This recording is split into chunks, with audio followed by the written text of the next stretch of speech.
భారతీయ జనతా పార్టీకి వర్కింగ్ ప్రెసిడెంట్గా నితిన్ నబీన్ నియామకం. ఇటు మన ఆంధ్రాలో పవన్ కళ్యాణ్ దగ్గర నుంచి సత్యకుమార్ యాదవ్ నుంచి అనేక మంది ప్రశంసిస్తున్నారు. యాక్చువల్గా నడ్డాను కూడా ముందు నేషనల్ వర్కింగ్ ప్రెసిడెంట్గానే పెట్టారు, ఆ తర్వాత అధ్యక్షుడిగా పెట్టారు. కాబట్టి ఇప్పుడు అదేదో జరుగుతుంది అన్నటువంటి చర్చ నడుస్తుంది.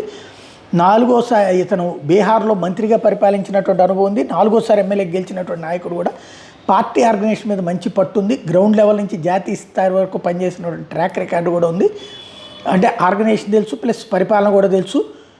పార్టీ ఆర్గనైజేషన్కి యువత ప్లస్ అనుభవం కలయికగా అడుగులు వేస్తారన్నటువంటి చర్చ జరుగుతోంది. 2027-29 ఎన్నికలకు ముందు కోసం ప్రణాళికలు వేస్తున్నారు. ధర్మేంద్ర ప్రధాన్, శివరాజ్ సింగ్ చౌహాన్, పురంధేశ్వరి, కిషన్ రెడ్డి, రామ్ మాధవ్ ఇలా అనేక పేర్లన్నింటినీ మెన్షన్ చేసిన తర్వాత అసలు ఎవ్వరి ఊహకి అందనటువంటి వ్యక్తిని, అది కూడా యువకుడు, సంస్థాగత అనుభవం ఉన్నటువంటి ప్రభుత్వ అనుభవం కూడా ఉన్నాడు, బీహార్ లాంటి మారుమూల ప్రాంతం నుంచి వచ్చినటువంటి కాయస్థ సామాజిక వర్గానికి సంబంధించిన వ్యక్తి. ఇది అత్యంత కీలకమైనటువంటిది. బీజేపీ తదుపరి 10 ఏళ్ల ఆలోచనలకు అనుగుణంగానే ఈయన పనిచేస్తాడన్నటువంటిది భావిస్తున్నారు.